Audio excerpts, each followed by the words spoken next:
It all started when a friend of mine was assigned a locker in the back row of the school's old gymnasium. It was a perfectly normal school locker, but something felt off. For weeks I watched as they began to notice strange things happening around it. Books would disappear and reappear in odd places. Their jacket, which was always hung in the same spot, would be moved as if someone had been rifling through it. But it didn't stop there. It got worse.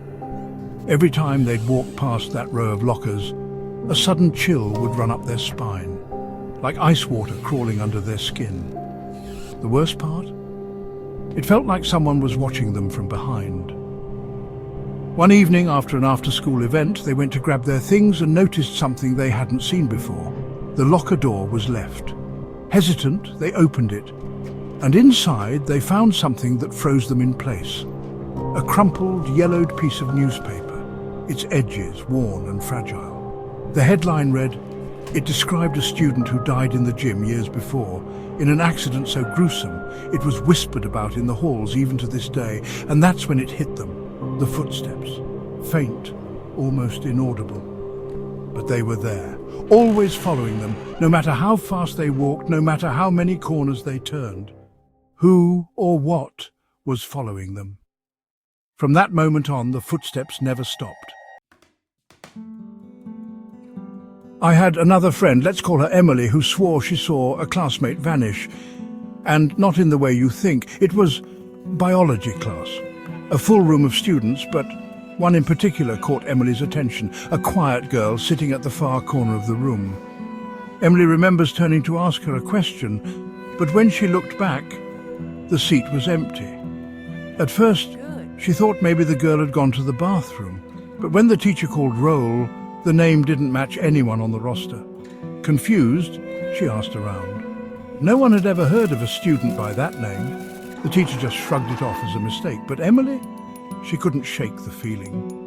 And here's the thing, every day after that she'd see the girl again, sitting in the same spot, never interacting with anyone, just sitting, staring ahead as though frozen in time. One day Emily decided to confront her. She walked up to the desk, but when she got close, the girl wasn't there anymore.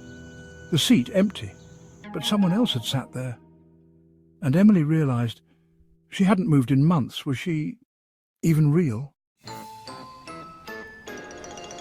Now, this story comes from Georgia. A group of friends, daredevils really, decided to investigate the old auditorium, a place notorious for strange happenings.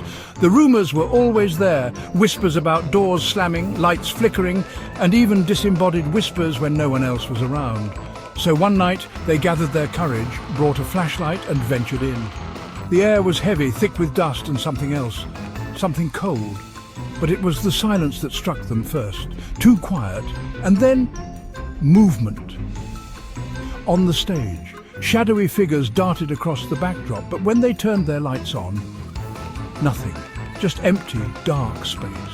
One of the girls standing by the wings felt it first, a sudden, icy cold breath on the back of her neck. She spun around, but there was a feeling, a presence, a weight in the air that wasn't supposed to be there. And when they ran out, hearts racing, they learned the truth. A drama student had tragically died during a performance there years before. Now they say her ghost still haunts that stage. I never believed in ghosts until night in the locker room.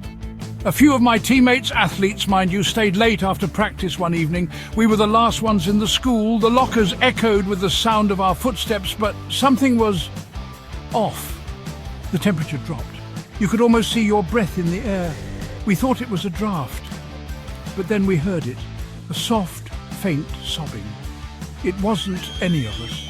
Thinking it was one of our teammates playing a joke, we turned to look, but when we did, there at the far end of the locker room was a figure, a girl dressed in a vintage school uniform.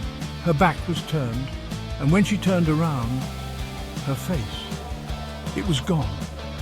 Nothing but smooth skin, empty, a featureless face. We ran out of that locker room. We never spoke of it again. But from that day forward, not one of us ever returned after hours. We couldn't shake the feeling that something was still there. You see, these aren't just stories, they're real. They happen to real people just like you and me. And while they may be gone, I can't help but wonder, what if there are things still left behind? Things that never quite moved on? Maybe you'll find out for yourself, but don't say I didn't warn you. If you've ever had a chilling experience of your own, don't keep it to yourself. Share it with us. And if you enjoyed these stories, well, there are more where that came from.